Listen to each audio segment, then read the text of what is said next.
Ladies and gentlemen, boys and girls, children of all ages, welcome back to the Bloviating Zeppelin's Berserk Bobcat Saloon. Doing the job the American media maggots won't. Fundamentally changing America, one diaper at a time. Here is, courtesy of the SHR Media Network, the Bloviating Zeppelin. I have come here to chew bubblegum and kick ass. And I'm all out of bubble.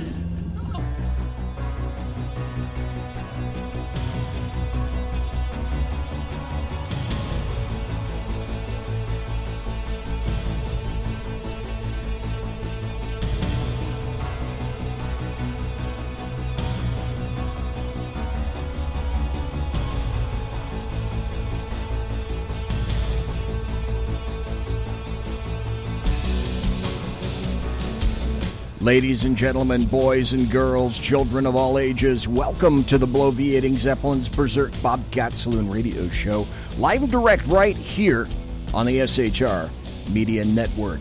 I am broadcasting behind enemy lines in occupied California, 2 miles east of the locus of evil on the entire left coast. That would be the Capitol building in Sacramento, California, spelled with a K, where late at night you can hear the death of common sense because there isn't any at the Capitol building at 10th and L Streets. And as I exit that door over there, I can smell the noxious, evil vapors of sulfur, off-gassing, and brimstone. You got a belly up to the bar. We've kept your seat. It's great to see you back. Tonight is Tuesday, September 24th, the year of our Lord 2019. Blaine is going to be your bartender tonight, and he pours with the best of them. The lava lamp is, in fact, lighted right there. And let's see, that's to my right, your left. And also, there's a nice candle for the studio. Makes things smell really nice in here. I got to tell you this. We don't water our drinks just like we don't water our conversation. Politics, religion, crime, culture, economics, race, sex, science, law. We talk about it all here at the saloon. Nothing is sacred, the speech is free, but the booze is not. Imagine that. All we ask is that you flush the toilet, jiggle the handle, and don't forget to tip your waitress. Tonight, unfortunately, I fear, is going to be an extremely boring show. It's been one of those weeks and one of those days where, it's like, what the hell? Would some news please happen? It's one of those things where the Chinese say, may you live in interesting times. And that's, if you didn't know, that's a nice Chinese way of saying, well, you can go to hell. Well, nothing happened today. So, unfortunately, the onus is on, who's my guest tonight? Who is the guest tonight, BZ? And BZ responded by saying, well, the guest tonight is going to be KARI Baxter Donovan. Well, wait a minute. Who is she? Well, if you haven't been here before, she is BZ's East Coast political goddess. Or goddess? G-O-D-D-E-S-T. Right. What I call the ECPG, the East Coast political goddess. I'm going to have to end a T there because that's what I said. It's like how the SR-71 got its name. But I digress. That's my job, to digress. So KARI Baxter Donovan let's see, I can never remember, are you of the New Hampshire Donovans or the Vermont Donovans? I can never remember. Are you there? KARI, are you there? Why am I not hearing KARI? It's one of those things where I wish I'd done this before. Okay. Let's do this. Let's do this. And let's do this. There we go. Hello? There. Now I'm getting a ringer. Yes. It's all right. Awesome. So, New York, Boston. Yes. All. Boston? Wow. Yep. You and Sean have a lot more in common than I ever would have guessed. Oh yeah. Well, it is of the Donovan line is of Wild Bill Donovan. Donovan. Is it really? Yeah. I did not know that. Yeah. Okay, for yeah, it is. For those who may not know, this is a serious history lesson. And let's see, Carrie can either beat it into you or I can beat it into you. But the history lesson goes like this. Wild Bill Donovan was essentially the creator of OSS during World War II, which is the Office of Strategic Services. That transmogrified into the what, Carrie Baxter Donovan? The CIA. The CIA. Absolutely correct. And so your lineage includes Wild Bill Donovan, the creator of the OSS, the precursor of the CIA. Yes, the greatest fighter of communism yet. I did not know. People give me a really hard time about it. I wouldn't want to be related to anyone in the CIA. It's like, why don't you go get a history book and find out about this American hero? I've told my kids too, because so their grandfather looks exactly like Wild Bill Donovan. The picture that's on the back of the most recent book looks exactly like their grandfather, right? And so, spitting image. Like people get scared when they see it, and it's startling how similar they look.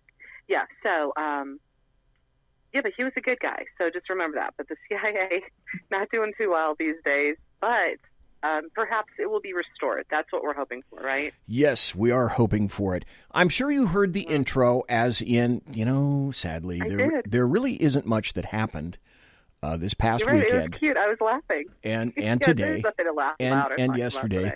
Oh, and I would be remiss if I did not say welcome to Wendy Lawrence, welcome to Right Wing Aviator, welcome to Jack Alexander, welcome to Whiskey Dale, welcome to one viewer. Oh, Whiskey Dale, I need to mention this as frequently as he appears in the saloon.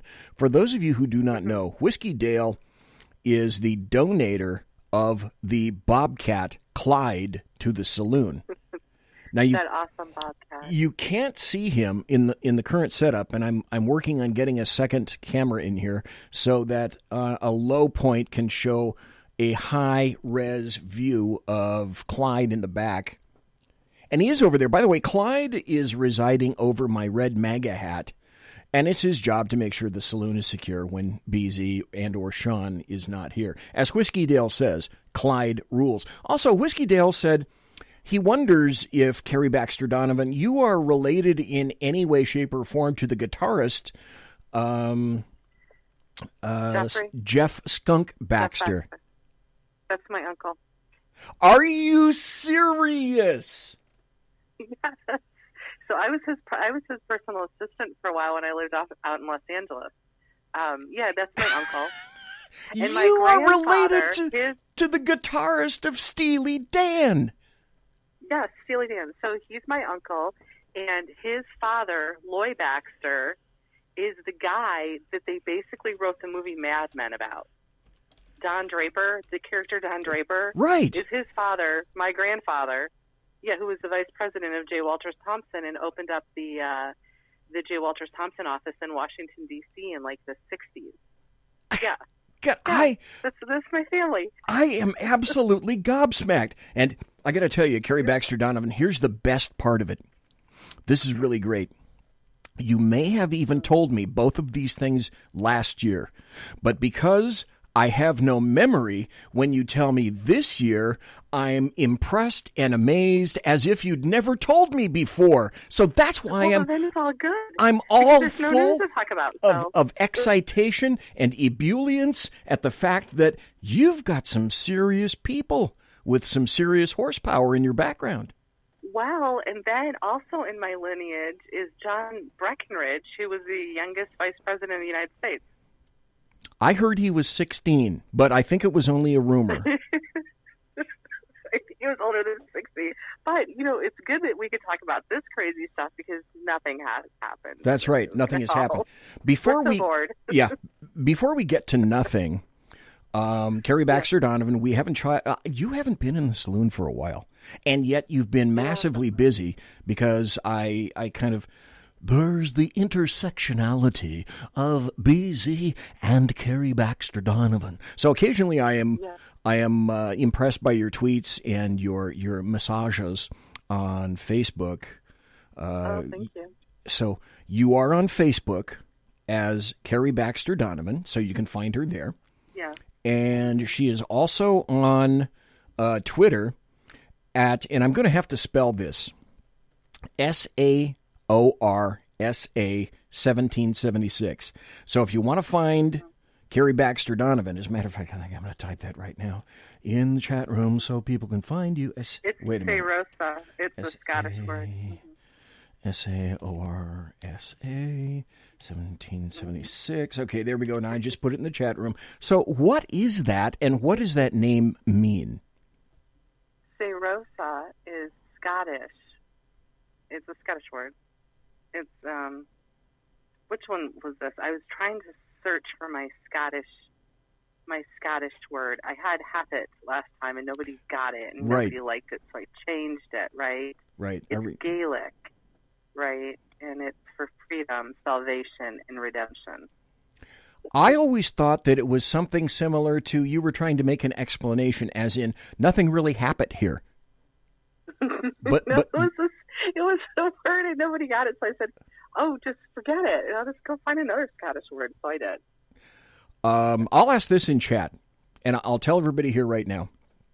One of my favorite guitar solos in history is Jeff "Skunk" Baxter playing the solo in "Reeling in the Years."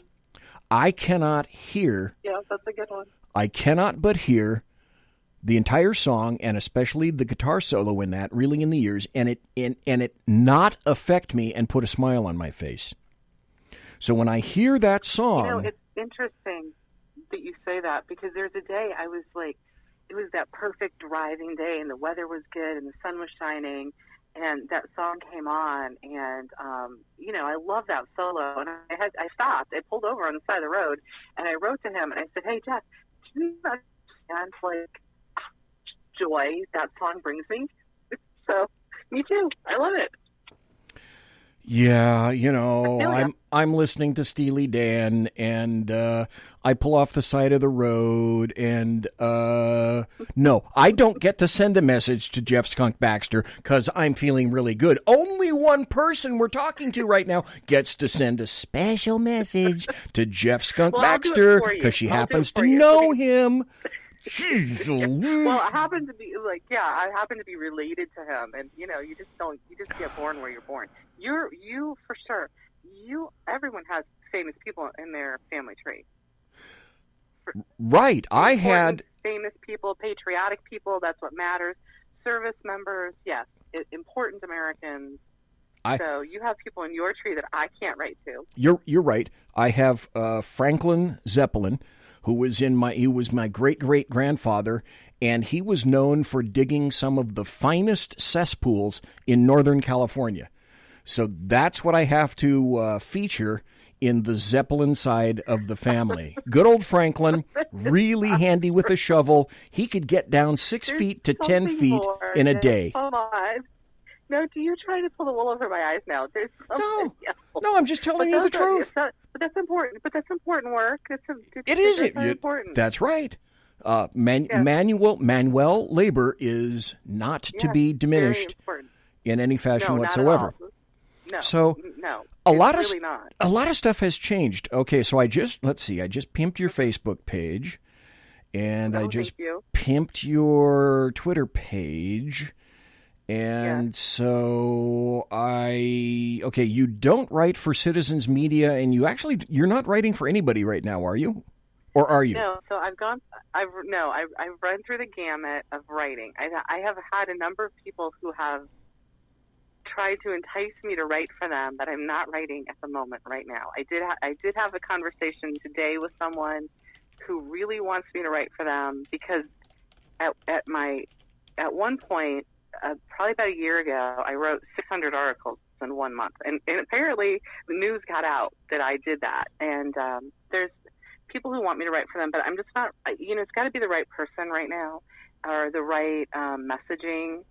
I can't write for clicks. It's not interesting to me. I'm all about, like, I want to throat punch some communism.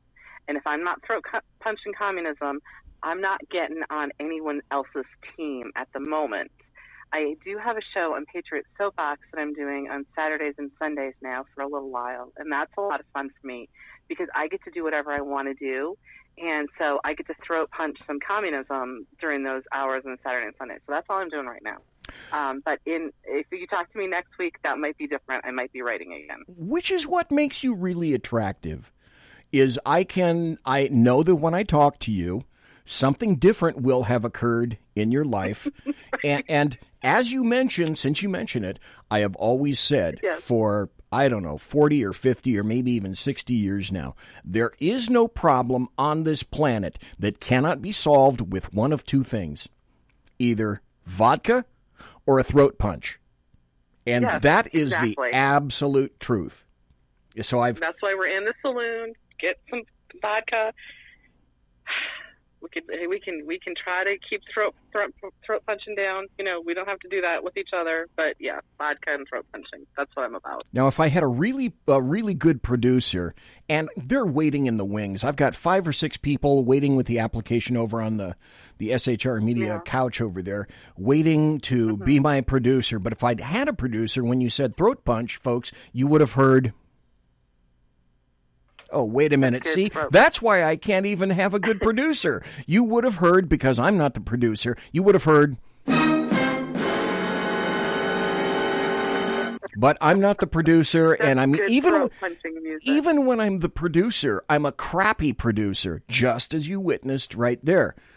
Oh, geez, you're the best. You're the best. Welcome to. I get so excited when you ask me to be in the saloon. I'm like, yes. When? I've been waiting for my invitation. In the meantime, Mike has jumped into chat, and so has Kaiser. So welcome to Kaiser. Hello. Welcome to Mike. Welcome.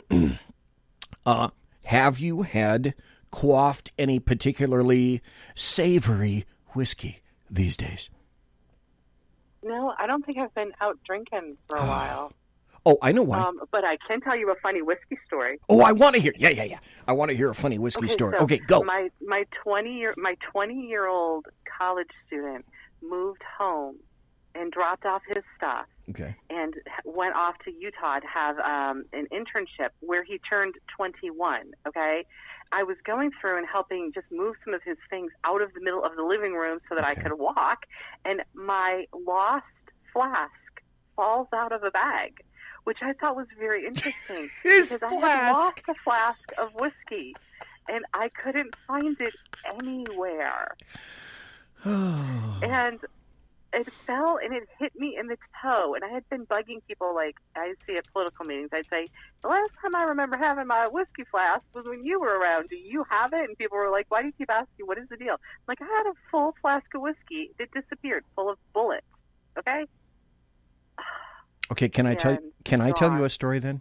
But he turned 21 by the time he came home, so I couldn't bust him. Yes. Okay, 2 points I'd like to mention. One of them is that at your recommendation, now maybe this is time for a preference. Maybe I should put a little asterisk on what I'm about to say, and that's some people have a proclivity towards certain drinks. Now, Jack Alexander in chat says consistently tells me that I should not have anything to do with that communist substance that I enjoy, vodka.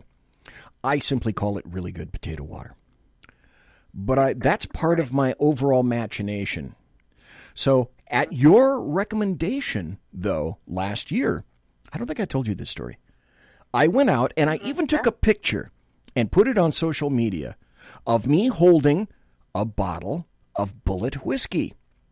So I took the picture, put it on social media. It was late at night. I'd just gotten through from doing the saloon. And I thought, okay, let's just have a big swig of this stuff because she says it's really, really good. Oh, yeah. Really so good. I uncorked it, pulled it off, and I had a big swig. And all I know is that I found out immediately that whiskey is not for me. It's an acquired taste. Now, let's transition. It's a little spicy. Yeah. Spicy? Is it a little spicy, maybe? I don't know. Is that a word you'd use? It's not that it burned. You know, if you're not used to it, pretty much all alcohol burns, and especially if you light it on fire. But it's just one of those things where I have discovered over the years what I can do and what I can't do. And folks, we've blasted through 20 minutes, and we haven't even gotten to any topics yet, but I'm going to continue on this because I enjoy the hell out of talking to KARI Baxter Donovan, just about anything and everything. Awesome. So I am a little concerned, though, if you didn't drink it. No, I did. I did drink it. Out, did you? I didn't. Did you drink the whole bottle? No, I did not. I had another sip. Where's the bottle? I had another sip or two just to confirm my confirmation in a confirmatory fashion. To make sure that you didn't like it, you drink more. Well, yeah, well, sure. Whiskey, it'll get you. Exactly. Well, that's what grab you by the throat. Listen, that's what I'm thinking. If I can't get a little buzz out of this, because I did buy it cash. I didn't loan it or rent it or anything, so I own it. It's actually mine. Right, because it's a whole bottle. Now what are you going to do? You got to love it. And it's only down just it away. Right. It's only down just a little bit. And folks, if you haven't seen a bullet bottle, the bottle itself is really nice. Yeah. I mean, it's really. I mean, I what I should have done is given it to X, Y, and Z and have them, do whatever they were going to do with it, and then keep it and put some ivy in it or a flower or something like that. The bottle is so nice. It is a nice bottle. But it's very old school kind of. Yeah, but I did give it. You'll be pleased to know that I did give it to somebody else who appreciated it. Further, they didn't just appreciate it. They really, really thanked me in about 2 days after they demolished the entire thing. So some serious drinking. You made a new friend. Yeah, I did. You made a friend happy. Yep. Yeah, good. Well, I'm glad to hear that you didn't throw it away. No. Oh, see, there goes everyone just throwing my bullet whiskey all over the place, like as if it doesn't mean anything. But at least you gave it some respect and gave it away to a happy home. I gave it to someone who really appreciated it at another job, let's say. But years ago, and maybe you have a story, KARI Baxter Donovan, but our bodies tell us what we can take and what we cannot take. And I discovered a long time ago, in a galaxy far, far away, there's one liquor that is evil. And I mean, it's evil. When I'm telling you about evil, I don't mean just a capital E and then small letters after that. Oh, no. You're not going to say whiskey is evil, are you? No. That would be prejudice. No, I mean all right. evil. All 4 letters are capitalized, boldened, and italicized. Evil. Wait, what is it? What is it that's evil? What? I'm hanging by the seat of my chair here. I'm like ready to fall on the floor in anticipation. What? What is it? Tequila. Oh yeah, tequila. Oh, tequila. Yeah. Me and Although, tequila. I gotta tell you this. Listen, I had this awesome tequila shot this summer. I've been scared to death of tequila after a bad incident with bad ties at a fraternity party in college. I'm with you, but listen to this. I had this pineapple-infused tequila that was had cayenne pepper all around. She dunked it in cayenne pepper, and she gave me, and it was incredible. Oh. It was so good. I'm like, I actually think I kind of like tequila again. Oh, just listening to that. I know. I might get you started. Maybe I might have to come over there. I might have to come have a party with you. Yeah. What I discovered early in my life, in my career, is that, and I've only had tequila, honestly, probably 5 times in my life. Oh. Literally. I'm in my 7th decade, okay? And 5 times over that amount of yearage, that's not much. But I discovered that one of the things it does is it makes me very evil. And it makes me bad. and we don't like that. Bad things happened a long time ago in a galaxy far, far away. And I can, to this day, I'll wager I can have 2 shots of tequila and not tell you what happened in the 2000s, in the early 2000s. I will completely have forgotten about Microsoft. Oh, here's another No, I'm not going to tell you that story. No, that's a gross story. Let me just say that tequila, I cannot and will not do tequila anymore. So is there one thing, KARI Baxter Donovan, that you learned that you can't do with regard to alcohol? That turns you upside down and either makes you very bad or bad things happen, that you've learned to hold at arm's length? Yeah, it's all alcohol that does that. But I've just learned to accept the consequences for that. Right. But if it doesn't make me feel good, I don't like that. Wow. Let's see. Yeah. I mean, hey, life is hard. You have to be serious. You have to work your butt off. You have to, do all these serious things. There's a place and a time to just cut loose. That's what alcohol's for. Yeah, it's like after tequila, and you wake up. It makes you feel sick. Yeah, and you're. I can't even go back to those. That I'm telling you, there was a party. It had it was a fraternity party. There were hats and weird ties, and it was just a bad scene. No, but what does happen to me is if I don't eat, and I think this happens to women a lot. They don't eat and then they go drink and can get very drunk very fast. But when I was in college and in a sorority, there was a time when the boys put Everclear grain alcohol in the beer. So you'd have 2 beers, and the next thing you know, you're waking up the next day at a different time in a place. Now, that is not funny, and I didn't like that. So I don't like Everclear in my beer. I don't like alcohol. And people say you can't taste it, and I say lie. But yeah, tequila. Well, I'd go with grain alcohol. Yeah, so I'm not drinking that stuff ever again. I knew it was a bad day or a bad morning when I woke up. There was a stuffed monkey near my head. My pants were around my ankles, and the sofa was on fire. That's the last time. No. That's the last time I drank tequila, guaranteed. Yes. Oh my God! And now you're talking about Everclear. That's like when I was in corrections. One of the first things that you do. I mean, you've got to be bad to drink Pruno, because in corrections, in the jails and prisons, you give prisoners fruit. They add sugar, put it in a bag, let it ferment, and it'll knock your ass out, but it's the worst smelling thing on the planet. It is terrible. It's like if you took what you'd imagine if you took liquid Gila Monster, what that would smell like if you drank it. Oh no. And then no. Yeah. It's no. making my tummy hurt right now. Oh. I feel like up in my tummy hurts up in my throat right now. Oh, yeah. Yeah. Okay, Not folks, easy. we're talking to KARI Baxter Donovan. We have said absolutely nothing for a half hour, and I've had a great time doing exactly that. We're going to take a break. When we come back, we're going to get into some serious Quaalude territory because, man, we are in an alternate universe today. So you're on a ride. You're in the saloon, folks. We're talking to KARI Baxter Donovan, and I'll be right back after this. Hello?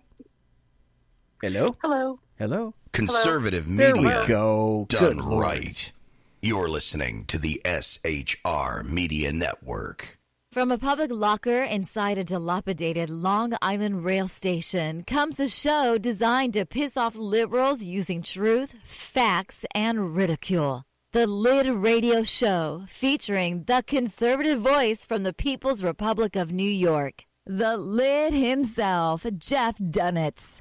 Tune in every Wednesday at 2 p.m. Eastern, 11 a.m. Pacific on the SHR Media Network. Go to shrmedia.com. At Lid Radio, we fight for the truth, justice, and a good kosher T-bone. If you don't listen, Hillary Clinton might sneak into your bedroom in her housecoat late at night and blame you for her election loss. It's the Lid Radio Show with Jeff Dunitz.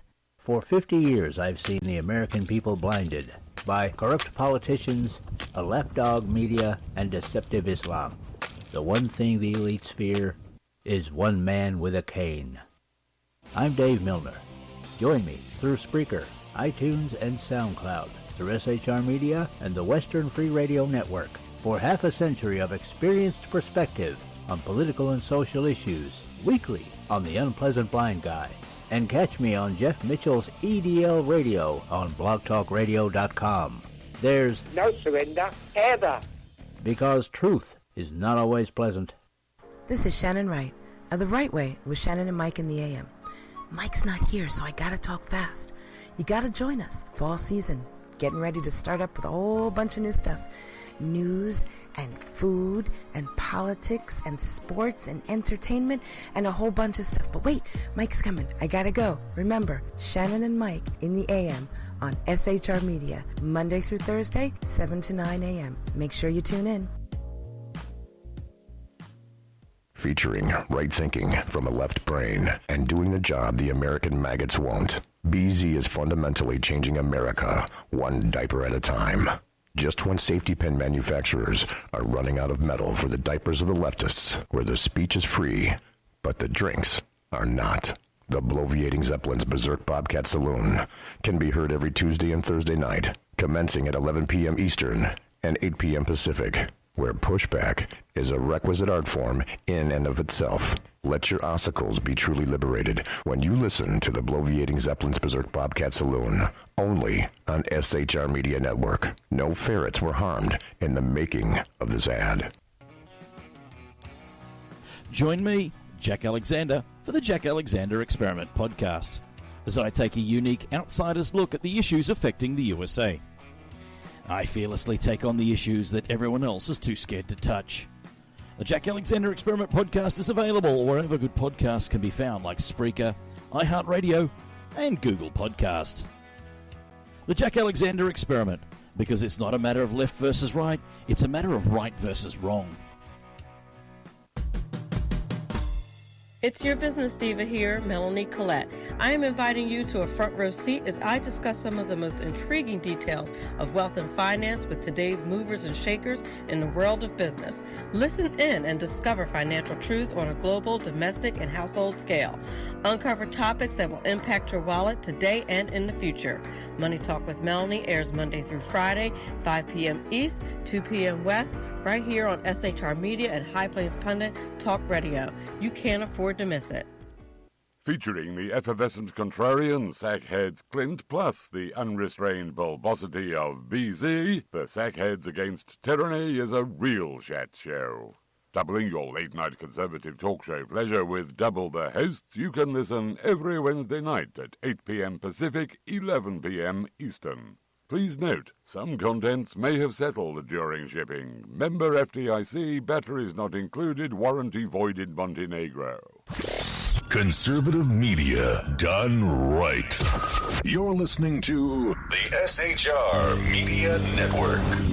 Ladies and gentlemen, boys and girls, children of all ages, shh, don't tell anyone you're in the saloon. The bloviating Zeppelin's Berserk Bobcat Saloon radio show, where I am broadcasting behind enemy lines in occupied California. Always spell it with a K, please. No more C's. Always spell it with a K, because that's purposeful. Tonight, in the first hour, we are speaking to BZ's ECPG, which is the bloviating Zeppelin's East Coast political goddess, KARI Baxter Donovan. On your show recently, you had someone that I consider to be very important, and if I could maybe spend the next 5 minutes on this interview with this individual, then I'd like to move on to some political topics. But you did a very important interview with someone recently. Who was that, KARI Baxter Donovan? Oh, yeah, I had Andrew Pollack on last Saturday. And tell folks who Andrew Pollack is. So Andrew Pollack is the father of one of the victims at the Parkland shooting. His daughter's name was Meadow, and he wrote a book, Why Meadow Died, and he's been out, speaking out against gun control. And he says we don't have a gun control problem, we have a school reform problem. Yep. And he's the father who has been all over. He's been all over the media. All over the national news. Fox News has him on, at least once a day, probably talking about his book and talking about his point of view. So he's a conservative, and he had moved his daughter there to that district thinking that they were going to get a great, education. He wasn't originally from that area, which is kind of why everyone else is a bunch of liberals, and then there's this one guy who's a conservative, and he gets trounced on by the left a lot, because he had a Trump hat at one point. He is a supporter of President Trump. But like you said, this isn't a political issue. And so he wrote a book called Why Meadow Died. And he says it's a manual on what he wants parents to know about the school system. He specifically wants them to know what kinds of questions to ask their school at their school district to make sure that the children are being protected. And so he exposes a lot of things in the book. I haven't had a chance to read the book yet. He's going to come back on after I get a chance to read the book. But so in that interview, we basically just sort of talked about his experiences leading up to the book. And then he talked, about his passion, why he wrote it. I hope to have him on myself. But the one thing that he said that really resonates with me is what Broward County did with that student suspect is the same thing that Gavin Newsom is doing now in California. Leftists, I say, and I will continue to say until my dying day, they have no concept whatsoever of history. They have no sense of foreshadowing. They cannot see the clear consequences that are in front of their faces. They learn nothing from history. They have most definite historical Alzheimer's. So the exact same situation... political... I'm sorry. Mm-hmm. The same situation that occurred in Florida for that kid, the suspect, is the same situation that's brewing now here in California. That's why I want to talk to him, because Gavin Newsom just said that students that disturb classes in any fashion, you can't take them out of the schools anymore. You can't take them out of the classes.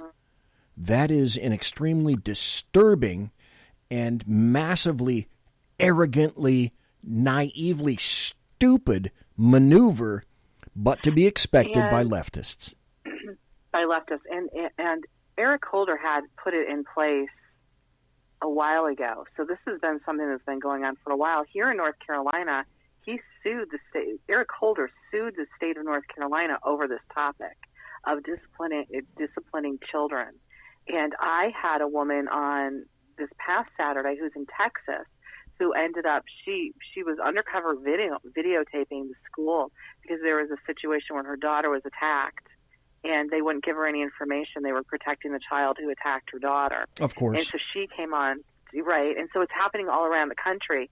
And it's really policies, like Andrew had said, it's the policies that lead up to protecting these kids, right? And you, in California, have a double whammy because now you got Newsom guy who's, he's in love with these policies, where here in North Carolina, we were trying to get rid of the policies.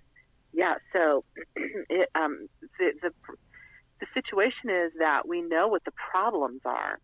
Now, like you said, the leftists, who are purely political animals, who are putting their political agenda in front of, they're prioritizing their political agenda over the well-being of their own children. And we've seen it. I have personal experience with it. I've been a homeschooler for 20 years. I've seen it all over the place. You've seen it. We all know, we're all awakening to this. Wow. And that brings us to this week with Greta Thunberg. All of these things are tied together, right? Yes. We can see the patterns. They're so in desperate need of their ideology to be successful, to be on top, the control and dominance of other people, that they will sacrifice their own children. And we have to just get our heads around it.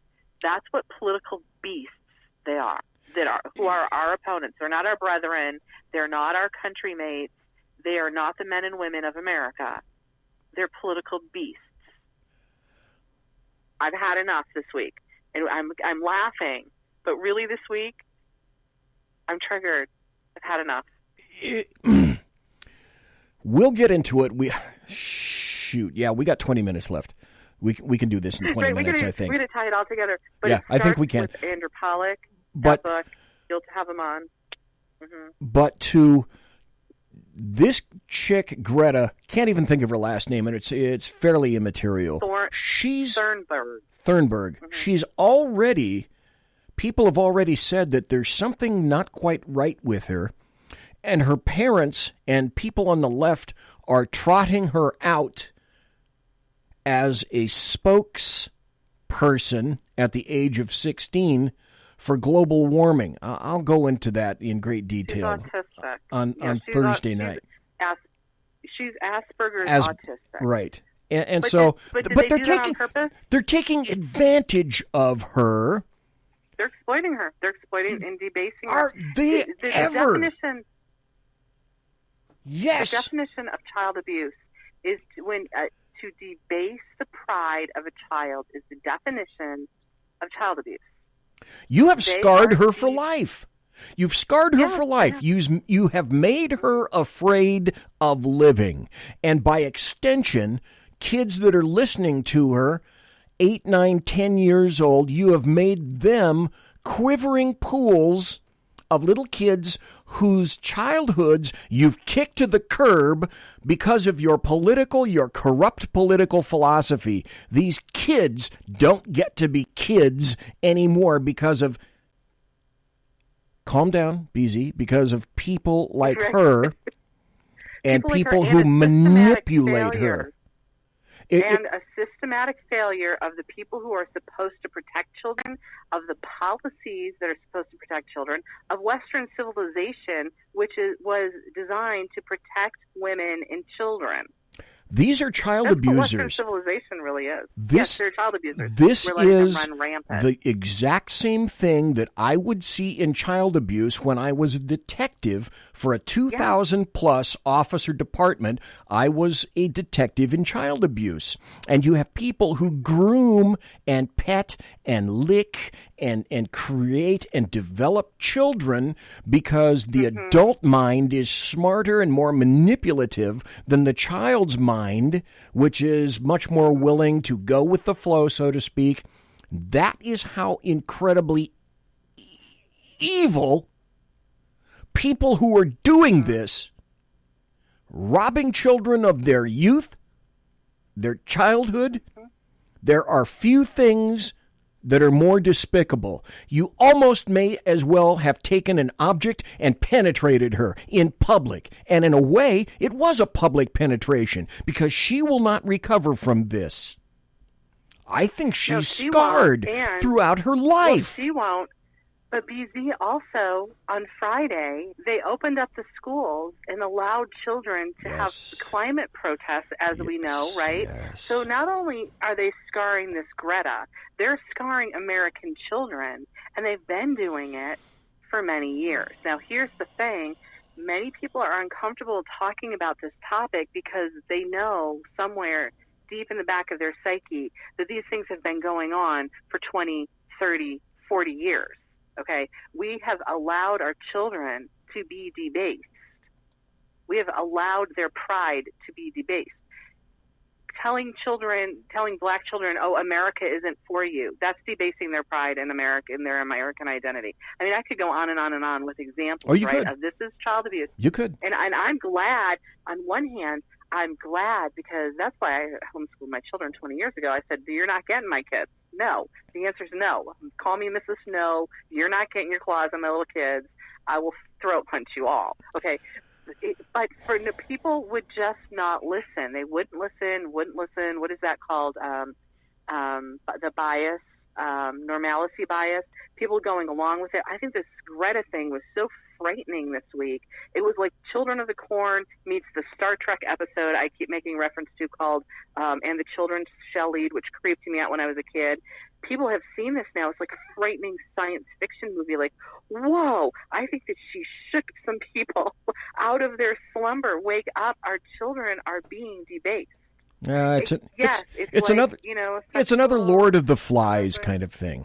Let me ask you this. Yeah. Do you think, KARI Baxter Donovan, that something good can come out of this? And that's another reason that I'm glad that I'm talking to you tonight, because you have kids, I don't. Yeah. Yeah. I'm thinking that there may be something... There may be something good to come out of this in terms of, with all of this rampant exposure, do you think that perhaps more parents will cast a more critically jaundiced eye towards public schools and say, I think I've had it with public schools. It's time to get my poor kids out of that system and either homeschool them, put them in charter schools, or anything but a public school. Yeah. We're having a mass exodus of the public schools, but I also want to remind people of this. Now, I was a victim of child abuse, of sexual child abuse. I recovered from it. You can recover from it, and it was a long road, but I did recover from it. And I was also an early victim of the hoax, ADD hoax, where they just basically drugged me and sat me in a corner because I happened to be really good at math. Now, my 16-year-old is a senior at NC State, going to finish up with a computer science degree. That's a hardcore degree in math and engineering. Okay, so my son, who I raised, is a math prodigy, right? So I was very good at math. Well, anyway, they drugged me and sat me in a corner and told me that I had ADD. Now, on top of that, I came from an abusive home. You're going to find no more militant. You can find no more militant communist stomper than me. And look how I was treated. So my story is, I keep saying, if we could just at some point reach out to these kids and say, their lives are not over. They can recover from some of these things as long as they have someone point them in the right direction at some point, right? The human mind, the mind can heal, the brain can heal, the spirit can heal, the soul can heal, all of those things, right? So it's not as dire as what some people might think it is. The good news is, I think the good news is, people are getting shocked to their core over the things that we've been talking about. I've been talking about this stuff for over 20 years. All of a sudden, people are starting to listen. So it's good news. Sorry. There's a corollary in child abuse that goes something like this. All of those who abuse were abused. All people who were abused will not necessarily abuse themselves. And that is a very important distinction to make. The other corollary is, you only hope that they have some parents somewhere, that she has somebody in her life now or later who can recognize her clear needs and help her and set her straight. You only can hope. And that charter schools go boom. Yeah, and I tell people this too. It can be a person out of the store who smiles at you as a child, and just lets you know, like, not everybody is bad. It could be an aunt. My aunt told me about Jesus when I was very little, so she kept that conversation going with me. That was very important to me. That saved me. I had other uncles and my grandparents and other people. So it can be people in society. It can be people out of the grocery store. It could be a parent as somebody else. So I think that it's a good time for us to remember the power that we have as an American community. You know, not that garbage that Hillary talks about. It takes a village to raise a child. No. But as an American community, if you you see a child out in a store someplace, it doesn't hurt to be nice to that child. You don't know where they came from. And if you do know where they came from, that gives you a good reason. We can heal a lot of these children. I'm very hopeful that we will, because there are parents who are grabbing their kids now. I know I see it on all of these mom loops, and this is what I've been trying to prevent, is people grabbing the kids in an emergency. We don't know what to do now. And you better plan to just homeschool, right? Make plans so it can be very smooth and everybody isn't stressed out. But that's not what's happening. And okay, fine. The parents are responding, yes. They're starting to realize, wait a minute, there's 32 different languages being spoken in this public school of mine. English isn't even, my kids are just sitting there. They don't even know what's going on because they don't speak one of these crazy languages. Anyway, I could go on down a rabbit hole on that topic. In New York City alone, I heard that this week, there are 174 distinctly separate languages that the city of New York has to somehow appeal to or appease. That's a recipe for disaster and insanity. Whoa, wait, BZ. Isn't that a transition? It sure is. Speaking of insanity, someone who is insane, and I'll prove it here by an audio bit, did something kind of interesting today. Coming here in this week that we observe the birth of our presidents, in particular George, our founding father, and our founding mother, George Washington and Martha Washington. We followed his lead on protecting the butterfly sanctuary, and the knowledge that he has of the region, being a border member of Congress. And what that meant was we would have hundreds of millions of dollars. And we had the opportunity to meet with David Higgerson, the field director of field for the CPD detection. That Constitution begins with the beautiful preamble to the Constitution, and the very first words at the end of following the preamble are Article 1. I'll kind of pot this down in the background, but that's a loony right there. What does he know about the Constitution? Right? Yeah. What does he know about the Constitution? Yeah, not much. And by the way, there's no founding mother. That's just disgusting. Yeah, there is no such thing. In any event, having heard about that nutter, let me ask you another reason that I wanted you on the show tonight. Mm-hmm. Haven't you, specifically, Carrie Baxter Donovan, been talking about Ukraine yourself for at least the past year or two? Yes. I'm so glad that someone noticed. I've been talking about the Ukraine for a long time now. Yes. I had a businessman who had floated me a bunch of information saying that they knew that there was problems with Hillary Clinton, the DNC, and the Ukraine officials, and that the Ukraine officials were trying to get their story out.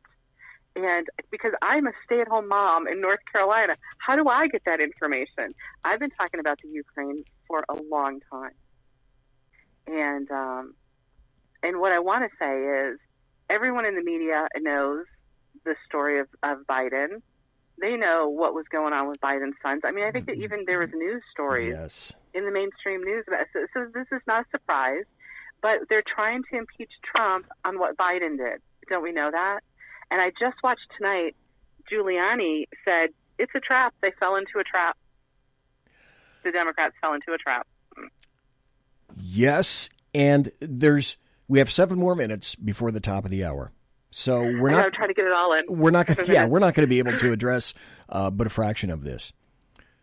Mm-hmm. But in your opinion, let's summarize and then go into maybe a little bit more detail. In your opinion, Carrie Baxter Donovan, did the Democrats today happened to hand over the 2020 election to OMB, Orange Man Bad, Donald John Trump, the guy with the dead orange cat on his head?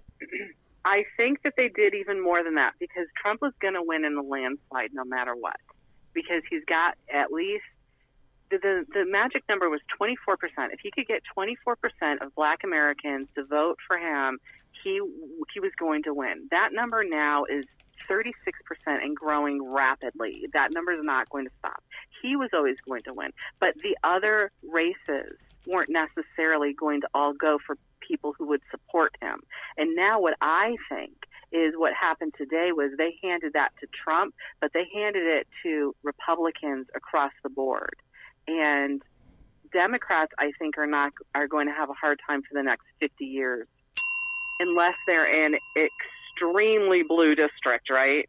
I think they just nailed their coffin shut. I'm not sad about it either. They handed, in 2020, I think they handed control of the House back to the Republicans.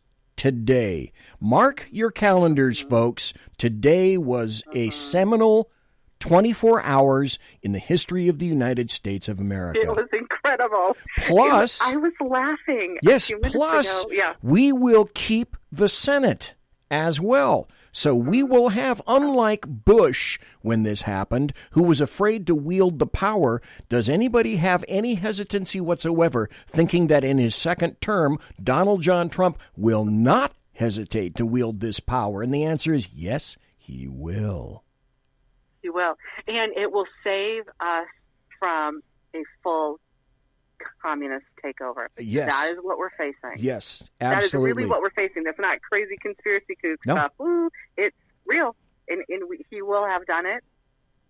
And they laid a trap, it sounds like, and the Democrats fell for it. So, F them. Good. They fell in it. KARI Baxter Donovan, 5 minutes left, Yes. 4 minutes.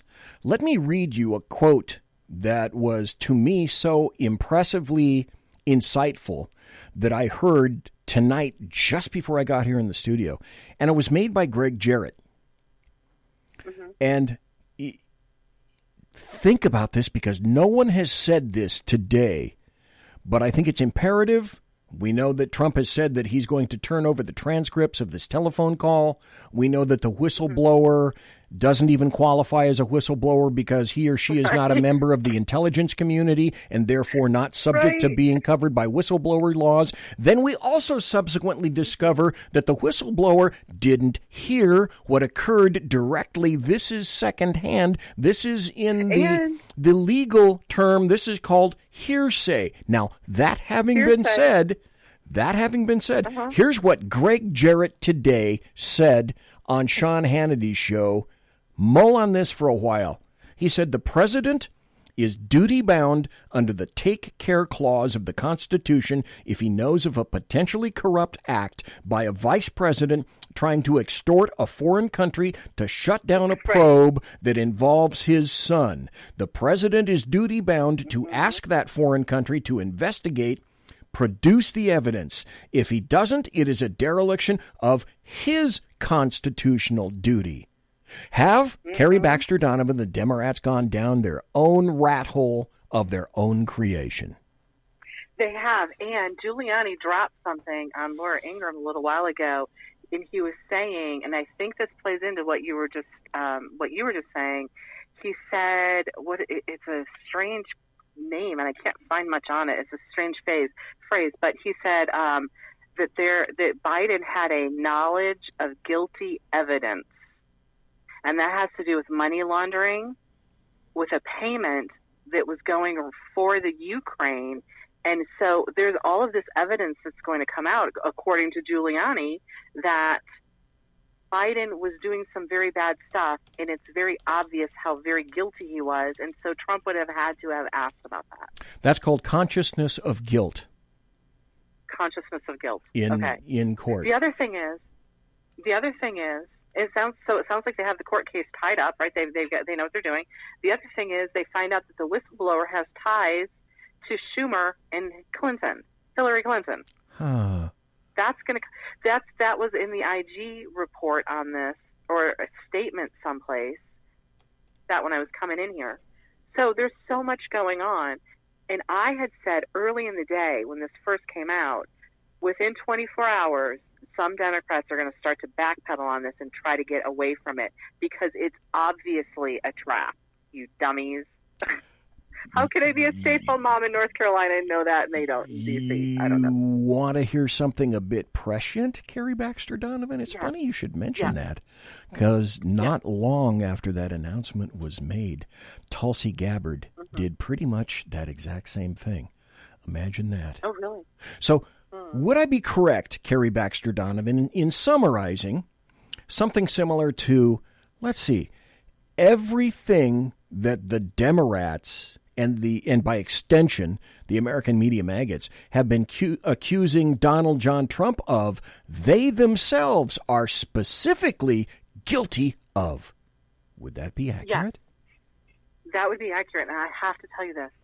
My 11-year-old daughter said to me today, Mom, if the Democrats are digging in investigating Trump so much and they can't come up with anything at all, he must be an angel. And I'm thinking to myself, well, he's not quite an angel, but that's from the point of view of an 11-year-old. Yeah. Yeah. That he, not only is he not doing anything, but it's all projection. If they start accusing you of something, then you know, oh, that must be what you're doing right now. We're to that point. They're political demons. They will do anything, including they will hurt their own children. If they're going to hurt their own children, and we know that they will, they'll hurt us too. But they'll do anything. They don't care who they hurt. Okay, Carrie Baxter Donovan, it's been a while since I've had you on. I'm going to make you a promise. I'm going to have you on back next month. Just a little bit of a heads up. When I go to the break, I'm going to send you a text message just so that you know that it's coming. It's been too long since I've had you in the saloon. My apologies to you about that. I enjoyed the hell out of the first half hour. I enjoyed the hell out of the second half hour. So Me too. I really hell, Carrie, I enjoy it every time we talk. Oh, I always love talking to you. So I would love to come back anytime. And I'm going to send you that contact information for Andrew Pollack, and I will be listening. That will be great. And I'll come back anytime. Okay. Thank you ever so kindly. All the time. Ma'am. I never want to. Yeah. Thank you. Thank you for asking me. Have a wonderful night. Thank you very much. Thanks for staying up so late. It's midnight. Ding dong. Got to go sleep now. That's right. Night. Good night. See ya. That was Carrie Baxter Donovan, and we're going to go to this. Be right back for the second half hour. Don't you go away. Conservative media done right. You're listening to the SHR Media Network. Hey, this is Michael Wright. And I'm Shannon Wright. Join us for The Right Way with Shannon and Mike, Monday through Thursday from 7 to 9 a.m. right here on SHR Media. Why are they joining us? For fun things like sports, politics. Oh, maybe some news and entertainment? And all kinds of other things. Money and recipes and events, all kinds of stuff. Yeah, so join us Monday through Thursday, 7 to 9 a.m. here on shrmedia.com.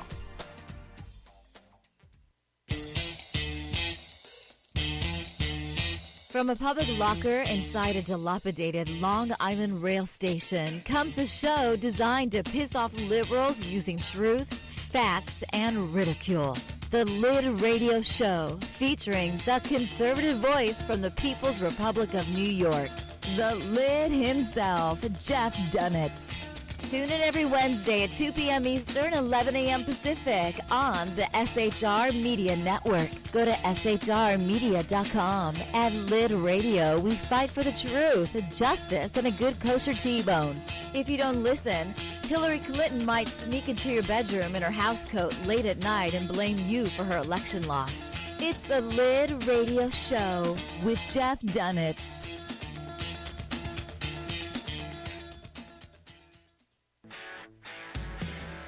Hey girls, Carry Girl Gear is here. More and more women every day are concealed carrying, participating in competitive shooting, and getting firearms training. It's not a boys' club anymore, and we don't have to shop in their stores anymore either. Finally, a cool and unique clothing line just for women. Dope tees and hats for the patriotic concealed carry and 2A girl. So what are you waiting for? Go check out carrygirlgear.com today. It's your business diva here, Melanie Collette. I am inviting you to a front row seat as I discuss some of the most intriguing details of wealth and finance with today's movers and shakers in the world of business. Listen in and discover financial truths on a global, domestic, and household scale. Uncover topics that will impact your wallet today and in the future. Money Talk with Melanie airs Monday through Friday, 5 p.m. East, 2 p.m. West, right here on SHR Media and High Plains Pundit Talk Radio. You can't afford to miss it.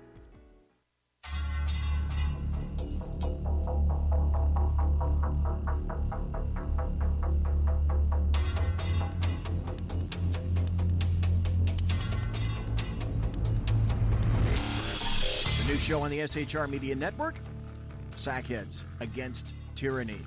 On shrmedia.com. Go there quick like a bunny, 11 p.m. Eastern, 8 p.m. Pacific, every Wednesday. Live and direct on the SHR Media Network. shrmedia.com. Be there.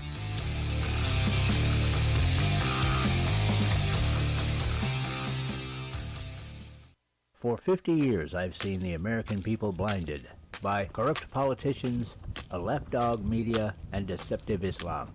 The one thing the elites fear is one man with a cane. I'm Dave Milner. Join me through Spreaker, iTunes, and SoundCloud, through SHR Media and the Western Free Radio Network, for half a century of experienced perspective on political and social issues, weekly on The Unpleasant Blind Guy. And catch me on Jeff Mitchell's EDL Radio on blogtalkradio.com. There's no surrender, ever. Because truth is not always pleasant. Broadcasting behind enemy lines in occupied California, a mere 2 miles from the state capital, the bloviating Zeppelin's Berserk Bobcat Saloon radio show can be heard every Tuesday and Thursday night at 8 p.m. Pacific and 11 p.m. Eastern, only on the SHR Media Network. Go to shrmedia.com to listen. You can also watch on the SHR Media Facebook page and the SHR Media YouTube channel. No goldfish were abused in the making of this ad. Conservative media done right. You're listening to the SHR Media Network. Ladies and gentlemen, boys and girls, children of all ages, that was a great first hour. Enjoyed the hell out of that. Enjoyed the heck out of KARI Baxter Donovan. Enjoyed talking strange alcohol stories for the first half hour. BZ made some revelations that heretofore he had never done before, which unfortunately appeared to place him in something of a compromising position, I guess you could say. We got a call from Kaiser, and we got a call from Jack. Let's see. I'll tell you what, Kaiser, I'm going to take your call first because I want to find out if the call on that end is working. So are you there, sir, Kaiser? Oh, yes, I am, BZ. Okay, Jesus Christ, I can never figure out why the hell some days this thing works and sometimes it doesn't. So, for whatever reason, Kaiser Schuff, the techno gods are smiling down upon you tonight. Because calling in Isn't that wonderful? It is. It's fabulous. Is it you or is it Memorex? Kaiser, good to hear you, sir. Good to hear you. I don't hear any. Do you hear any echo on your side? And folks in chat, do you guys hear any echo there? I'm not hearing any echo on my end. Okay, fabulous. I'm calling in. I've recharged the batteries. I went back over to Europe. Okay. Spent a couple weeks over there. You already know that. Right. Getting ready to jump off on another job. But the thing that I've waited for, this is exactly the trap that Pelosi and them never saw coming. Like you said earlier, a president has a duty. If his vice president, you can go back to Nixon when he had to fire, Spiro Agnew or something like that? Yeah, he got kicked to the curb. He had to fire him for his malfeasance and misfeasance. Well, Obama knew because Biden was very public. He went on the Atlantic Council or something like that, and he bragged about how, hey, call the president up. You're not going to get that $1 billion until you fire that prosecutor. And because of the quid pro quo, fire the prosecutor so my son doesn't go to prison or getting any embranglements over it, that meets that measure. And Obama had to have known because that means Biden told it. See, I'm going to go over there and talk to them. You can't convince me. You cannot convince me, Kaiser, that Obama was not aware of everything that was occurring during his administration. Can I halt you, Jared, for... Oh, wait a minute. Oh, Mamba says on YouTube, yeah, there's a huge echo on YouTube. Okay, I'll tell you what, Mamba, just kill YouTube because I've had that before. Go on over to Spreaker or go on over to Facebook. Or just, if you're in chat right now, listen on Spreaker, and I think you'll be A-okay. Let me try an experiment. I've got Jack Alexander on the other line. I've got him Bluetoothed in through this board, and I'm curious because you should be able to hear him, and he should be able to hear you. Jack Alexander, are you there? Jack, are you there? I can't hear him. Okay, that's all right. Neither can I. All right, well, I'm going to be quick about it. Just so Jack can get on, and I think Mike wants to call in too. Okay. Anyway, so my point is, this is what I've been waiting for, because they did bite into this trap, and now all of a sudden, the investigation's already started in the Ukraine. I'm telling you that now. I wouldn't be surprised. They are investigating. And Biden, this now brings Biden under DOJ purview. And you know this, because that is quid pro quo. Oh, hell yes. For his son? Yes, and since Obama was president, it brings the magic Negro into legal embranglement. And I got to believe that right now in that household, Obama's like, Biden, what the fuck did you do to me? Yeah. I guarantee. Because this is bad juju. And, I'm nobody. You know that, but I do know some of the law. So do you. And the statute has not run. We're only not even 3.5 years deep into President Trump's thing. Usually federally it's a 7-year minimum on statute of limitations. So, and Trump will not be a lame duck in his second term. Hell no. If anybody thinks that Trump is going to be laying back or laying down for anything in his second term, you have a massive, you're massively mistaken. Oh, yeah.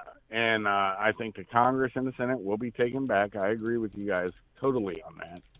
But here's the interesting thing. The Democrats bought the ticket. They're going to take the ride. This is big boy rules. And Trump, he's fed up with them. And you know what's amazing to me? It took a Manhattan Democrat to unfuck the disgusting to me. Mark your calendar, folks. Like I said, September 24th, 2019, this is the day that things began to turn. Would you agree with that, Kaiser? Totally. And it was coming into focus when I was unplugged. I was hiking through the Black Forest, going to different castles and places, and just enjoying my time with good friends and brothers. And you know what? We talked about politics maybe 5 times. That's it. And I wasn't able to like, comment, share. The only thing I could do is make Facebook calls to my wife because I brought the wrong computer. So what happened. Can I give you a shout out? Can I give your brother a shout out?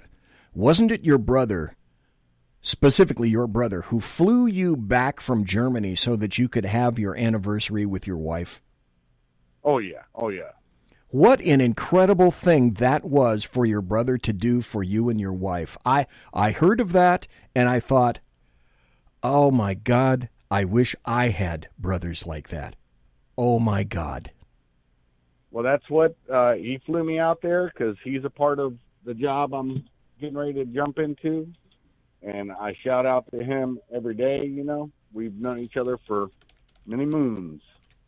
And so he flew me out there, and I was going to stay there for, well, until I'm supposed to be in the other place. And I said, hey, you know, it's my anniversary. He goes, you're making your anniversary. he said, come out here, and he goes, we'll handle business. And then after that, brother, as soon as we're done, he flew me out on the 16th.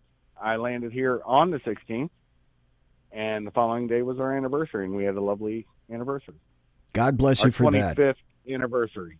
That was wonderful. When I read of that, I thought, now that's a brother doing something amazing so that you could have your 25th anniversary with your wife. That was wonderful. God bless you, sir. Thanks for calling. God bless you, BZ. Thank you. God bless. All righty. Holy crap. Jack, do you happen to be there? Oh, God, okay. Mike, how about you? Are you there?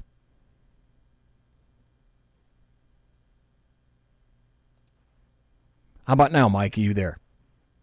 I'm here, BZ. Okay. All right.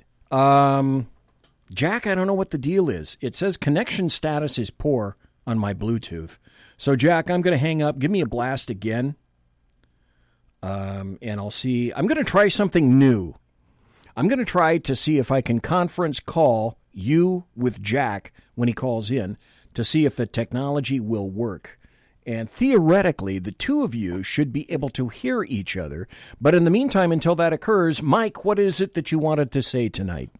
Well, first off, the problem with you and technology, there's a problem with you and technology. Oh, hell, and we all know this, right? That's a given. Come on. That's an easy target.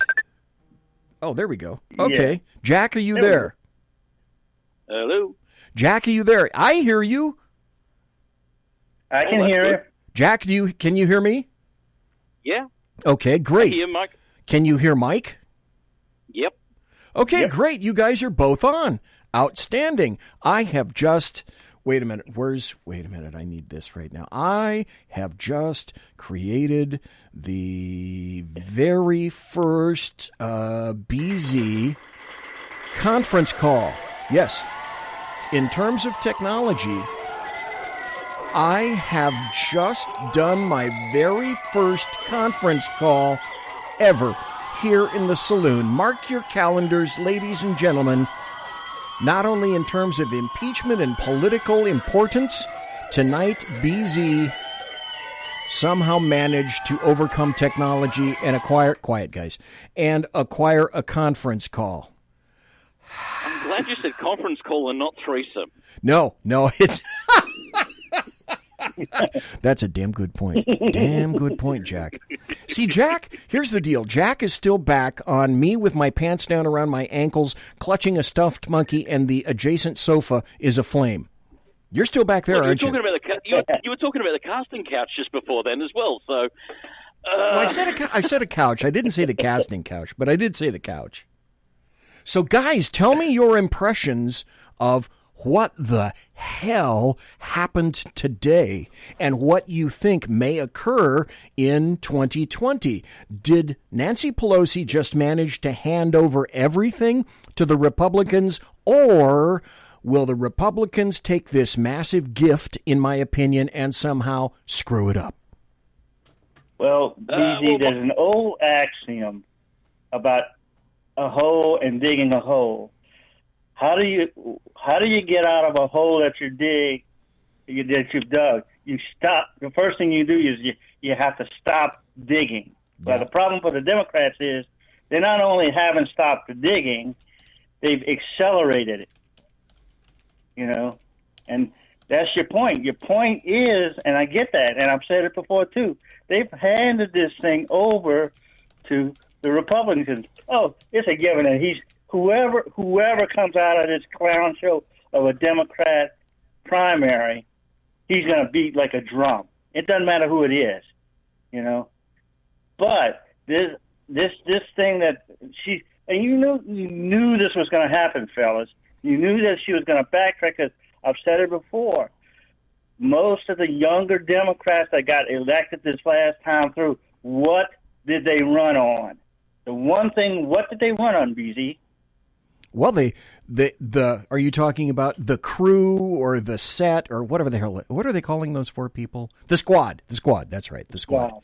Well, mostly they were running on free shit for everyone, but absent that, there were certainly touting impeachment for Trump. OMB, terrible guy, terrible guy. It. Ding, ding, ding, ding, ding, ding, ding, ding.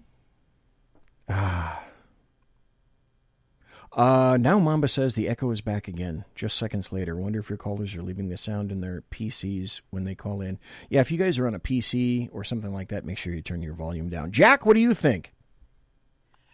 Well, I think Nancy Pelosi has allowed Alexandria Occasionally Coherent to back her into a corner. Okay, stop right there. Stop right there. That deserves this. Just saying. Because, look, for a while now, I've been following the idea that AOC wants Nancy Pelosi's position. She wants to be president, but to do that, she needs a senior management position. That's why all of the Justice Democrats are out there. They're not running against conservatives. They're running against other old-time Democrats, so they can get the numbers in there so that regardless of how the election turns out, Nancy Pelosi will not be the senior-most member of the Democrat Party in the House of Representatives. And, that's going to go to Alexandria Ocasio-Cortez. And so with the statement that AOC made in the media over the weekend that, that by not impeaching Trump or not even getting the hearings going, it showed that the Democrat Party was even more corrupt than what the Trump administration was essentially what AOC had said. So I see that Nasty Nancy, that post-menopausal menstrual stain on American politics, has been bullied into a corner. Well, she's the Sino. By someone who is too damn stupid to even get a job at Hooters. What? And went into politics. Nancy? And, has been, just nasty. Just being steered into the corner. And, Trump has just sat back and just kept feeding out bits of 550 paracord and let them take all the rope they can take to hang themselves with. He has played them like a virtuoso plays a Stradivarius. The point of that being that I think the Sino, the speaker in name only, Nancy Pelosi, has caved to the squad and the AOCs or the OAC upon approved credit of the world by saying that, you know what, I will start an investigation, but I'm not going to start impeachment proceedings because that leaves her a little bit of she's defunct in many mental fashions, but she's still not completely daft. She's left herself an out to the point where if things tank, she can say something similar to, well, look, I did the job that you asked me to, Democrats. I acquiesced to your opening some kind of an investigation. Now, you pressed me to do that, and I did. Now, the tanking or whatever results occur as a result of that, that's on you. I did what you asked me to do, and so if you don't like the results, don't blame me. I'm Nancy Pelosi. Any thoughts on that? Yeah, I think she's also left herself open to more condemnation because there are already Democrat members who have articles of impeachment already drafted. I mean, if she really wants to push this by and by, she could have said, okay, let's vote on these articles of impeachment. They are going to vote in favor of it regardless of anything. Exactly. So, but this is it's a case on her part to try and placate the squad and still try and hang on to some semblance of dignity. She knows she's on the way out. So, and she is so addicted to power, addicted to that speaker's gavel and the power that entails for her, that she is going to hang on to that as long as she can. You remember when she lost it and went over to Paul Ryan? He had to essentially drag it out of her hands. That's pretty much true. She didn't want didn't want to let go of it. It was sort of, a bit of a tussle, and then the bad optics of this, so I better let it go. And then the foul look that that they put forward, she gave him after surrendering it, and she doesn't want to let go of that job, so she's trying to, those wicked witch cat claw fingernails that she's got, grasp onto any semblance of the carpet to hang on to that position long enough in the hopes and prayers that AOC does not get reelected. It's just a strategy game because she wants that complete and total unconditional power. Well, I don't disagree in the slightest. I used to have video of this, but I don't have it anymore. Did you guys know that before she handed the gavel over to Ryan, what she did is she licked the handle behind her back and then handed it over to him? I don't know if you guys knew that or not, but it's true. Let me run something by you guys. Let's see. We got 5 more minutes before the bottom of the hour break. So just remember we got 5 more minutes, and then if you guys want to come back after the break, but I got another 5. Let me see what you guys think about this. So Nancy Pelosi, she pulls the impeachment investigation trigger today, set up the news conference for it, said that everything that he did was essentially unconstitutional.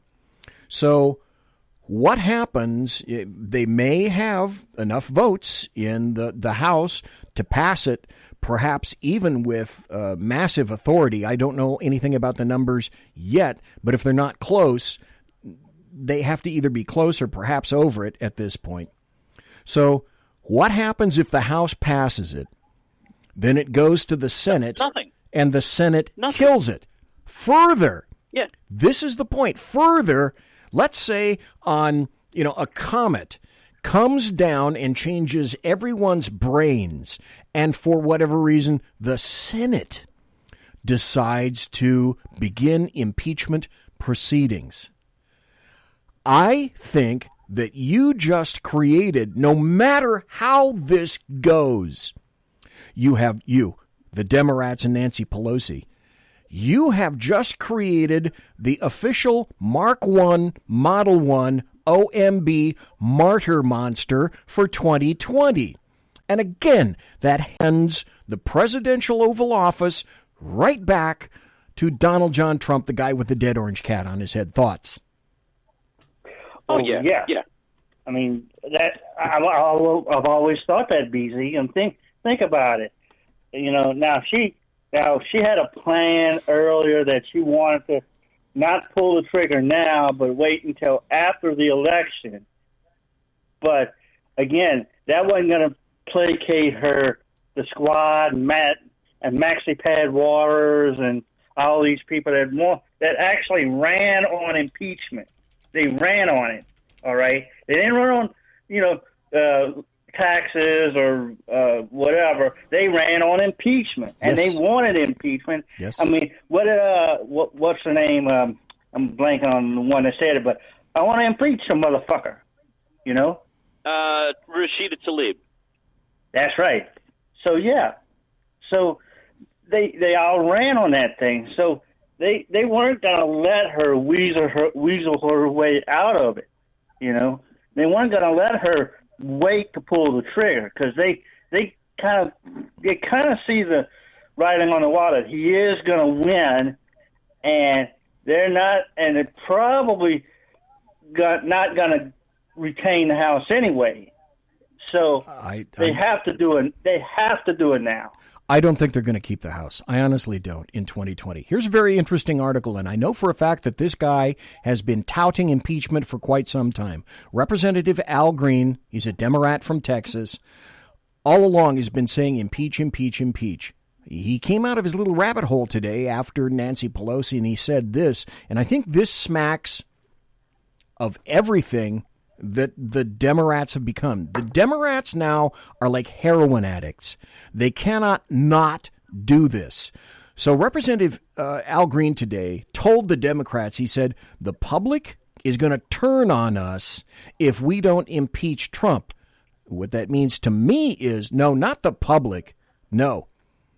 They're worried about the new members, like the squad. He's an old dude. The squad is new, and the squad has a lot of power. So he's not talking about, I don't think he's talking about the public. I'm thinking he's talking about the power that the new Democrats possess right now in the House of Representatives. We're going to have to go to a break. We'll come right back. I'm going to take you guys and mute you. We'll come back, and we're talking to Mike on the phone. We're talking to Jack Alexander on the phone. I will be back after this, and if you guys feel like calling, you can too. If you're watching on the Facebook page, the number is 209-284-3210, 209-284-3210. Jack happens to have the inside line just on account of because, and we'll be right back after this. Conservative media done right. You're listening to the SHR Media Network. From a public locker inside a dilapidated Long Island rail station comes a show designed to piss off liberals using truth, facts, and ridicule. The Lid Radio Show, featuring the conservative voice from the People's Republic of New York, the Lid himself, Jeff Dunitz. Tune in every Wednesday at 2 p.m. Eastern, 11 a.m. Pacific on the SHR Media Network. Go to shrmedia.com. At Lid Radio, we fight for the truth, justice, and a good kosher T-bone. If you don't listen, Hillary Clinton might sneak into your bedroom in her housecoat late at night and blame you for her election loss. It's the Lid Radio Show with Jeff Dunitz. For 50 years, I've seen the American people blinded by corrupt politicians, a lapdog media, and deceptive Islam. The one thing the elites fear is one man with a cane. I'm Dave Milner. Join me through Spreaker, iTunes, and SoundCloud, through SHR Media and the Western Free Radio Network, for half a century of experienced perspective on political and social issues, weekly on The Unpleasant Blind Guy.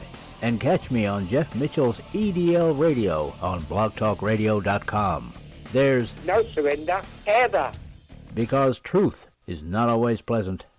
This is Shannon Wright of The Right Way with Shannon and Mike in the AM. Mike's not here, so I gotta talk fast. You gotta join us. Fall season. Getting ready to start up with a whole bunch of new stuff. News and food and politics and sports and entertainment and a whole bunch of stuff. But wait, Mike's coming. I gotta go. Remember, Shannon and Mike in the AM on SHR Media, Monday through Thursday, 7 to 9 a.m. Make sure you tune in. Featuring right thinking from a left brain and doing the job the American maggots won't. BZ is fundamentally changing America, one diaper at a time. Just when safety pin manufacturers are running out of metal for the diapers of the leftists, where the speech is free, but the drinks are not. The bloviating Zeppelin's Berserk Bobcat Saloon can be heard every Tuesday and Thursday night, commencing at 11 p.m. Eastern and 8 p.m. Pacific, where pushback is a requisite art form in and of itself. Let your ossicles be truly liberated when you listen to the bloviating Zeppelin's Berserk Bobcat Saloon, only on SHR Media Network. No ferrets were harmed in the making of this ad. Join me, Jack Alexander, for the Jack Alexander Experiment podcast, as I take a unique outsider's look at the issues affecting the USA. I fearlessly take on the issues that everyone else is too scared to touch. The Jack Alexander Experiment podcast is available wherever good podcasts can be found, like Spreaker, iHeartRadio, and Google Podcast. The Jack Alexander Experiment, because it's not a matter of left versus right, it's a matter of right versus wrong.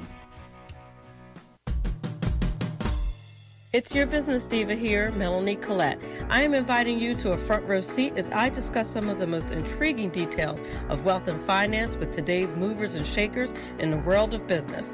Listen in and discover financial truths on a global, domestic, and household scale. Uncover topics that will impact your wallet today and in the future. Money Talk with Melanie airs Monday through Friday, 5 p.m. East, 2 p.m. West, right here on SHR Media and High Plains Pundit Talk Radio. You can't afford to miss it. Featuring the effervescent contrarian sackheads Clint plus the unrestrained bulbosity of BZ, the Sackheads Against Tyranny is a real chat show. Doubling your late-night conservative talk show pleasure with Double the Hosts, you can listen every Wednesday night at 8 p.m. Pacific, 11 p.m. Eastern. Please note, some contents may have settled during shipping. Member FDIC, batteries not included, warranty void in Montenegro. Conservative media done right. You're listening to the SHR Media Network. Ladies and gentlemen, boys and girls, I am the Bloviating Zeppelin. This is the Bloviating Zeppelin's Berserk Bobcat Saloon radio show. And I am broadcasting behind enemy lines in occupied California. That is always now spelled with a K. Always. And we had the honor of having KARI Baxter Donovan for the first hour. KARI is a great individuale, and thanks to her for being on the show. The first half hour and the second hour was a bunch of calls from tons of folks. And if you find yourself motivated to call in, you can do so yourself. Gee, I just said yourself twice. Watch that, BZ. Don't go Joe 30330 on me. So you can call 209-284-3210. That number in Zephron is with the universe prefix of 1, then dial 1-209-284-3210. If you happen to be in the Honduras, 209-284-3210. I'm not going to give you the Bolivian number because it is way messed up. So I posited this. I said, this is, well, let me go back a little bit. A long time ago in a galaxy far, far away, when I was in high school, I had a civics teacher named Mr. Helms. For whatever reason, whatever it was that Mr. Helms said in my civics class, the only thing I remember today is this quote. And the quote was, just remember, small BZ, he called me small BZ back then, just remember, small BZ, Republicans don't win elections, Democrats lose them. The Democrats handed themselves over to the Republicans on a silver platter. I can't think of a bigger, more fine, shiny a platter to have used today, September 24th, 2019, than the one they handed over to the Republicans. The biggest question, Mike, Jack, is can the Republicans take advantage of that? That's the question of the day. I think Donald Trump is already taking advantage of it.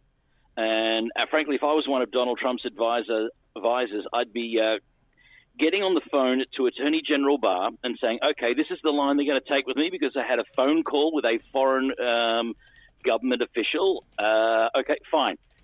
Send a fugitive apprehension team to pick up Hillary Clinton.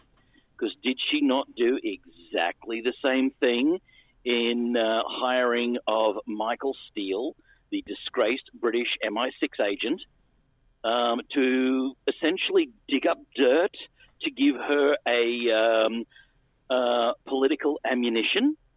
Now, it was perfectly legal when she did it. Now, all of a sudden, it violates the Constitution and the rule of law. Fine, okay, if we're going to play that game, send the SWAT team around to apprehend Hillary Clinton and all the other Democrats that were involved with it. And I'm betting you're going to find that all of those Democrats that are involved with that are also involved in calling for President Trump's impeachment. So if they get perp walked out in stainless steel handcuffs, where's their investigation going to go? A very important point on that. And the question that begs a whole host of questions. Before we go any further, though, here's another reason why I love the internet. And I told everybody in chat that I was going to do this. Here is the original predicating video.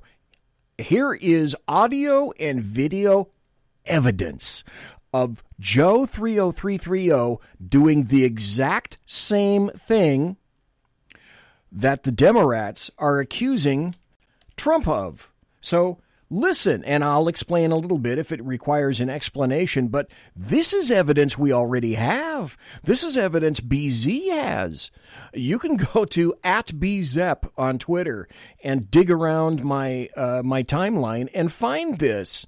And it's going to be there. It'll be there. It'll be in YouTube. It's great. This is the original stuff. This is why I love the internet. You can find all of this stuff. Here's Joe Biden. What's he talking about? Ukraine. Here we go. Over convincing our team or others to convincing us that we should be providing for loan guarantees. And I went over, I guess, the 12th, 13th time to Kyiv, and I was supposed to announce that there was another $1 billion loan guarantee. And I had gotten a commitment from Poroshenko and from Yatsenyuk that they would take action against the state prosecutor, and they didn't. So they said they were walking out to the press conference. I said, no, I'm not going to. Action against the prosecutor. Remember that. We're not going to give you the $1 billion.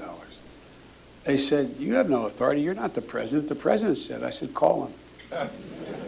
I said, I'm telling you, you're not getting the $1 billion. I said, you're not getting the $1 billion. I'm going to be leaving here. And I think it was, 6 hours? I said, I'm leaving in 6 hours. If the prosecutor's not fired, you're not getting the money. Well, son of a bitch. Got fired. And they put in place someone who was solid at the time.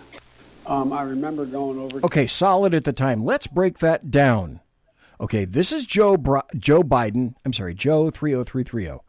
Bragging live on camera that he got the Ukrainian prosecutor, who, by the way, was in the process of prosecuting his son, Hunter Biden, for a $1 billion fraud, fired by threatening to take away Ukraine's $1 billion loan guarantee. People are saying, okay, well, it's all about quid pro quo. Well, fuck me. There's the quid. Looks to me like there's the pro quo in the same damn video. Imagine that. Yeah, absolutely. And it's right there to listen to. But what do we know about the whistleblower? We know he wasn't a member of the intelligence community. That's how you make an intelligence community whistleblower. So he doesn't even qualify under that.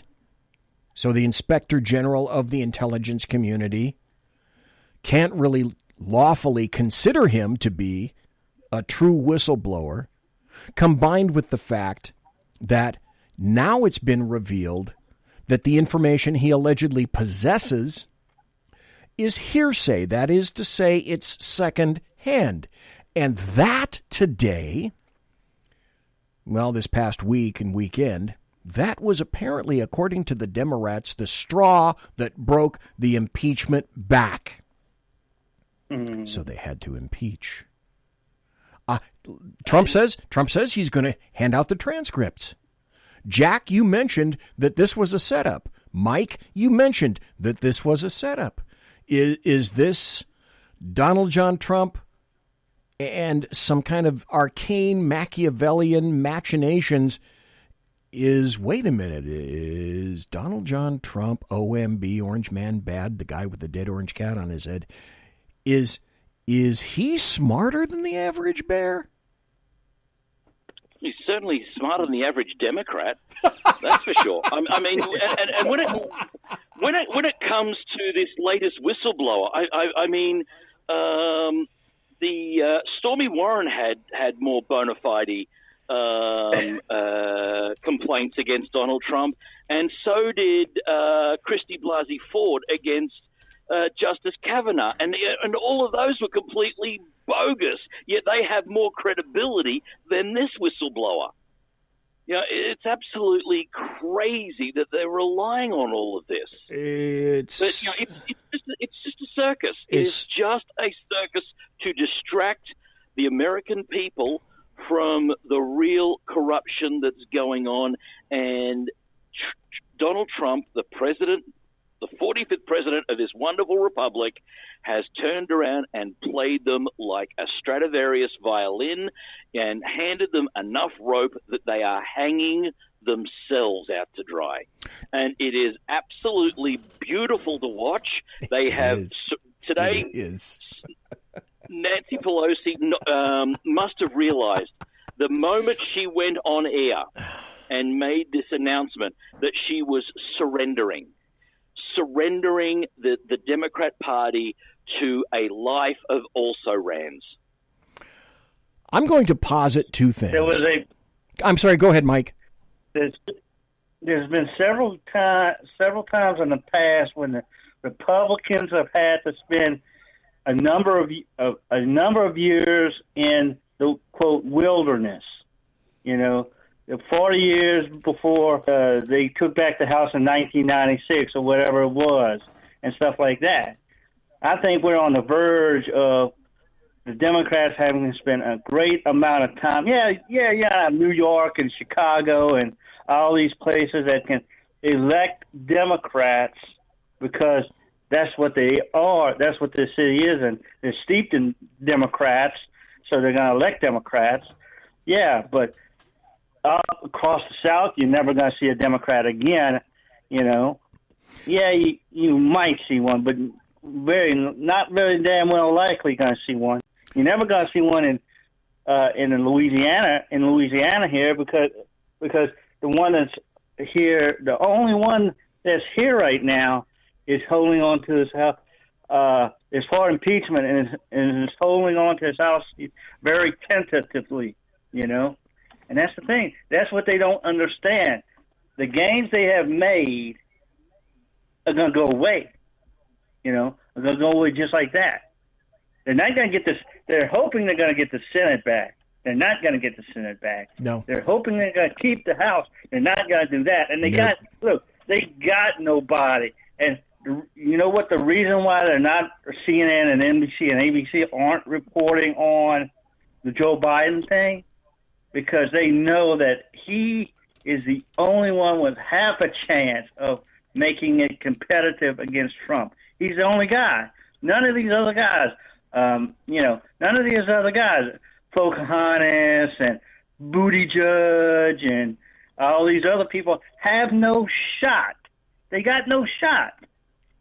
That's funny, Mike. That's exactly what I was going to say. Those were my 2 points that I'm going to make. Mike, I got another caller back after you, so I'm going to go to the other caller. Mike, thank you very much for calling tonight. I greatly appreciate it, sir. Let's see. Mystery caller, you are on. Go ahead. Hi, how are you this morning or this evening? Well, it's late evening for me, but what time is it for you? It is 4:45 in the evening over here. Okay, so for those of you who don't know what over here means, I now have two very South continental people, very cultured continental people on. I have Jack Alexander speaking to me from Australia, the land of Oz, and now I have Jay from New Zealand speaking to me. So Jack and Jay, extend your hands really long and far across the water, shake hands, and come out fighting. So thanks for calling in, Jay. What do you have to say tonight about all of the foolishness that went on today in the United States? Well, I'll put it out this way first. So I'll address all the snowflakes and the liberals and the Democrats. Impeach Trump, and you're going to see not Americans stand up against you. You will see free people from around the world stand up against you. You do not understand. This is the only president that has ever sat in America that has patriots globally standing for him. So go and impeach him, and you will see what hell on earth will become. You know, Jay, that's a very... God, I wish... somewhere in here, I have an audio cut. I wasn't going to play it tonight, but you may have forced me, you may have called my hand and forced me to play it, because I have an audio cut, if I can find it, of Trump speaking to an Indian assembly Indian and in terms of Indians, and they were going crazy over his appearance there. And okay, as I try to find this, let me make my 2 points, and then I'd like to have you two folks weigh in on this. My first point is, in my opinion, the Democrats have not moved from November 8th, 2016 to November 9th, 2016. That's point one. And that's the stem from which much of this comes. The second point is, I would suspect, and I'm positing this as well, that the bulk of things that are occurring these days is like trying to nail Jell-O to a tree, and they're never going to stop. That is to say, this will never stop, certainly not until 2020 or even after 2020, because it's all predicated upon the fact that they already recognize that they have lost the 2020 election, and they will do, they're like a struggling person in the middle of the ocean. The rescue swimmer comes out to them with a life ring, and they're so manic that they'll try to kill the person that's saving themselves as well. They have not gone over to 2016, and they already realize, I believe, that they've lost 2020, so they'll do anything. Of course they're going to do anything. Look, something was formulated in 1907 called USHI, International Union of Socialist Youth. My Prime Minister actually happened to be the president of it in 2009. This is a communist socialist movement. This is about corralling and corrupting the mindset of your children. Hence why we've got so many snowflakes in the millennials today. And Hitler used the handbook of USHI to do what he was doing. The UN is also using the handbook. At the end of the day, what Trump's doing, and he's doing it very wisely, is getting the Democrats and the left to show their true colours. If anyone has got common logic and a common sense, they know he has ran his businesses to be a multi-millionaire that he is. He is very capable of crossing every T and dotting every I in what he's doing today, and they hate it. They know they've lost in 2020. But they know they haven't just lost in 2020, but they have lost the last 50 years of grounding because he's undoing it all. Here's the audio cut. I finally found the audio cut. I wasn't going to play it, but I'm going to play it anyway. While the media is trying to paint Donald John Trump, the guy with the dead orange cat on his head, OMB, Orange Man Bad, as a racist, here's what happens in the interim. 100,000 Indian Americans give him, Trump, multiple standing ovations after an incredible speech from Prime Minister Modi. So this is, again, I say, continuing proof the media is lying to you. Trump is more popular than before, continuing to extend my belief that he's going to win in 2020. This is Prime Minister Modi. This morning, we have a very special person with us. 100,000 people. He needs no introduction.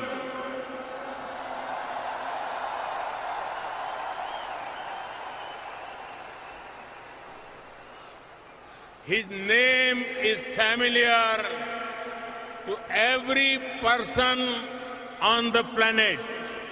True.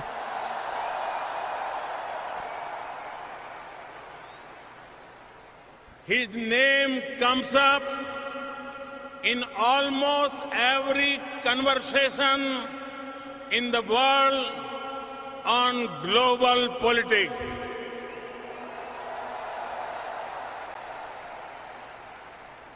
And I just wanted to, I'm going to pot this down. I just wanted to let you hear that you're purposely not hearing a massive amount of news just because of who this guy is, because he has offended the Northeast elite. He has offended the Democrats because he's cruel and mean and says what he thinks. Imagine that. You sure as shit can't do that in politics anymore. So everyone hates him, including rhinos, any number of Republicans who now are not nearly as important as they were. So Jay and Jack, number one, do you think that Trump will win? Number two, do you think that the House will go back to the Republicans? And do you think that we will keep the Senate in the United States of America? I think you're going to get both. The Republicans are going to get both of them back. The only way that Donald Trump is not going to win is if he is sabotaged by the Rhino Republicans, because Nancy Pelosi has essentially surrendered everything over. There is no one there that is capable of running, and if somehow the universe aligns through evil forces and Trump is removed, the United States will descend into armed, bloody civil war, and nobody wants that. No, nobody wants that. And so I honestly think right, the only way that Trump is going to lose this is if the rhinos can't be controlled, your Mitt Romneys and what have you. And if we can if they can really target and silence them, and really make a point of saying, you will either get on board the Trump train, or we were going to do everything we can to expose you as an agent of democratic evil, then that's going to be the downfall. The only way I could see Donald Trump losing this. The other thing that he needs to do is to start playing by their rule book, not playing with their tactics, but playing with their rule book.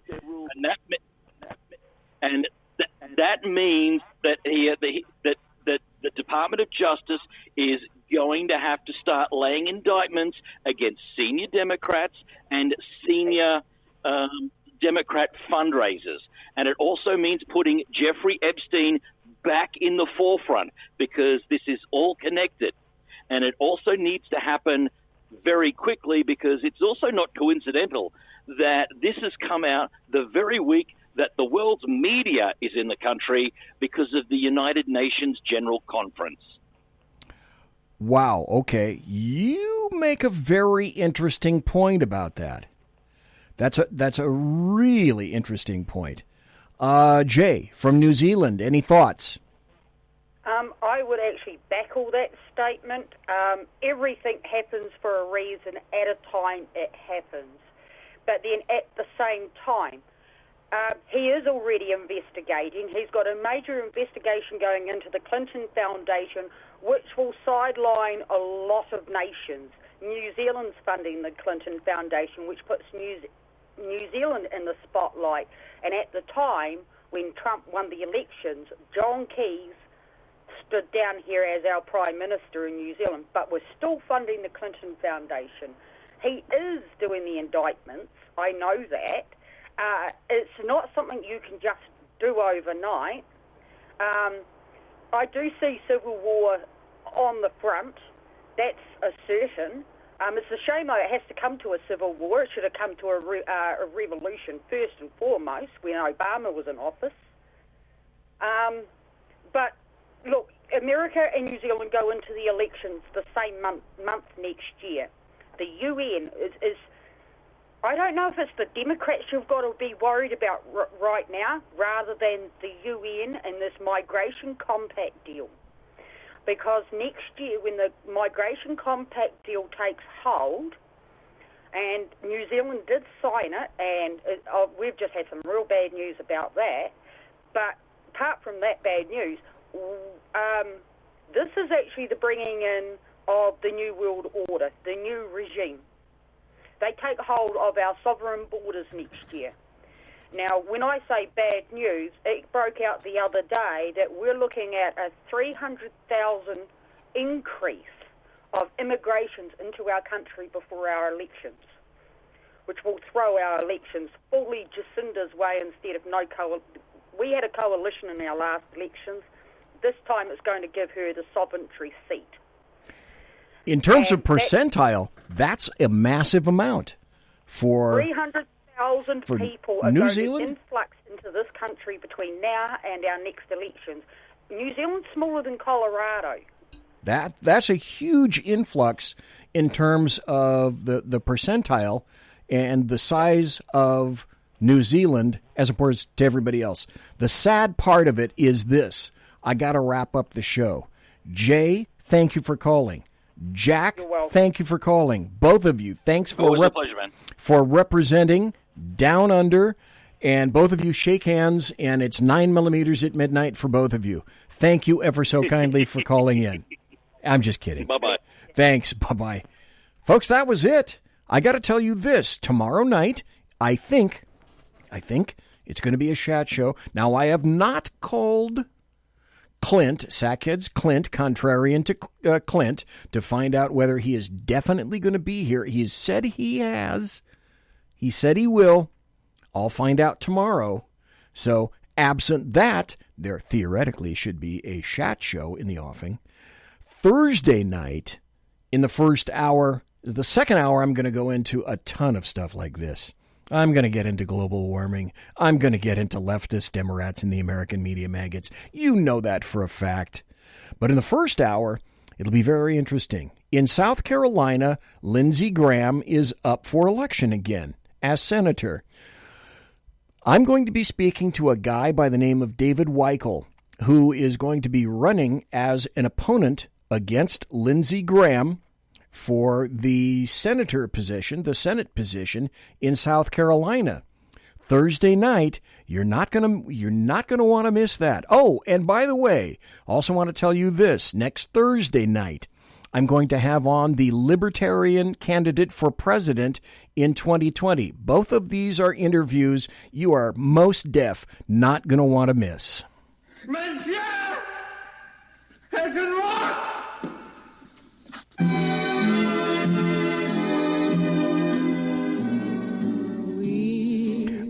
Ladies and gentlemen, boys and girls, children of all ages, thanks for listening to the Bloviating Zeppelin's Berserk Bobcat Saloon, live and direct right here on the SHR Media Network, where I am broadcasting behind enemy lines in occupied California. If you want to contact me, you can find me on Twitter at BZEP, at BZEP, and on my blog at bloviatingzeppelin.net. Promotional consideration is by the Lockheed Martin Skunk Works, the Boeing Company. If it ain't Boeing, I ain't going.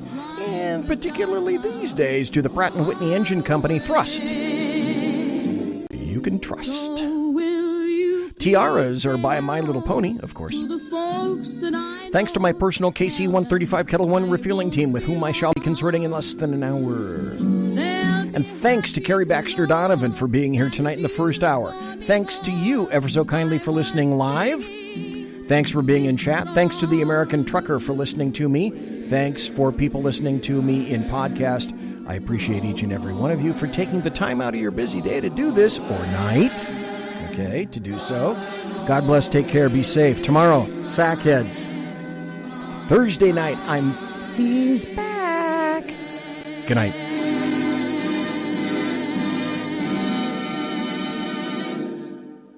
Everybody quiet down now and get some sleep. Night, everybody. Good night, Mama. Good night, Ben. Good night, everyone. Good night, Mama. Good night, Daddy. Good night, children. Good night, Daddy. Good night, Elizabeth. Good night, John Boy. Good night, Jim Bob. Good night, Jim Bob. Good night, Jim Bob. What's going on? I was asleep. What's everybody doing? Good night. Good night, Jim Bob. Go to sleep.